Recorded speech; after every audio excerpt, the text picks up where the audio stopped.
အာလူထမင်းနဲ့လှူစားရအောင်အရင်ဆုံးအာလူလေးကိုရေးစအောင်ဆေးပြီးရင်ပြုတ်လိုက်အာလူပြုတ်နေတဲ့ချိန်မှာကြက်သွန်ဖြူလေး2မွာ3မွာလောက်ကိုထူပြီးတော့တတောက်စင်းပြီးတော့စီချက်ချက်ထားလိုက်မယ်အချိန်မကုန်တော့ဘူးပေါ့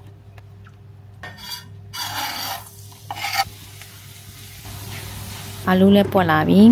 ကဲကြက်သားကြော်အတွက်ပြင်မယ်ကျင်းလေးပပလီကြက်သားရဲ့ရတာဝင်အောင်ဓာလေးနဲ့မှုန်ပေးလိုက်စီပူလာရင်စနုံးလေးထဲမယ်ပြင်ကြက်သားထဲပြင်ကြီးထားတဲ့ကျင်းလေးတွေထည့်လိုက်အရသာမုန်းထည့်တာမရလိုက်မိဘူးကြက်သားကျင်းနံလေးတွေမှုေးလာပြီကဲဆန်းဆေးမယ်အာလူကျက်ရင်ရေအေးလေးနဲ့စေအေးသွားရင်အခုနှွာလိုက်ပြီးရင်အာလူတွေကိုခဏနေချက်မဲ့ထမင်းနဲ့အိုးလှီးထည့်လိုက်ကြက်သားမှုန့်စားစနုံးမုန့်နဲ့ထည့်တမအောင်မှုေးပြီးတော့နည်းနည်းမြည်ကြည့်လိုက်ပေါ့နော်ရေကိုလေပြီးရင်ခန်းကျင်ဒီအနှစ်အတွက်ခန်းကျင်ဒီပြုတ်မယ်အကြီးနှစ်လေးနည်းနည်းထည့်စနုံးမုန့်လေးနည်းနည်းထည့်ပြုတ်လိုက်အရသာပိုးလေးအောင်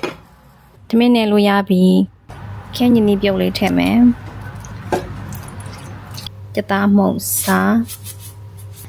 ပြီးတော့လက်လေးနဲ့နည်းနည်းခြေလိုက်ပေါ့နော်ထမင်းကိုလက်နဲ့ဆွာမလို့ပဲထမင်းကတအားပူနေတော့ရောက်မနဲ့ပဲမှုေးလိုက်ပေါ့နော်ရောက်မနဲ့မှုေးနည်းနည်းလေးအေးလာတော့မှလက်နဲ့ငယ်လိုက်ပေါ့ပိုးပြီးဣသွားအောင်နိစီချက်သွင်းဖြူစီချက်လေးပါနည်းနည်းထည့်နေပိုမှုေးတယ်ပြီးရင်အလုံးလုံးဖို့အတွက်လက်ကိုစီတုပ်ထားလိုက်လက်မမကအောင်နိ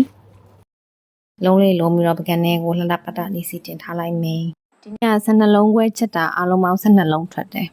စားမဲ့ပကံထဲမှာထမင်းလုံးလေးကိုလည်းနည်းနည်းဖြီလိုက်ကြက်သွန်ဖြူစီချက်လေးဖြူကြက်သွန်နီပပလှီမြုပ်သီးကြော်လေးဖြူကြက်ကြော်လေးထည့်လိုက်ရင်စားလို့ရပါပြီ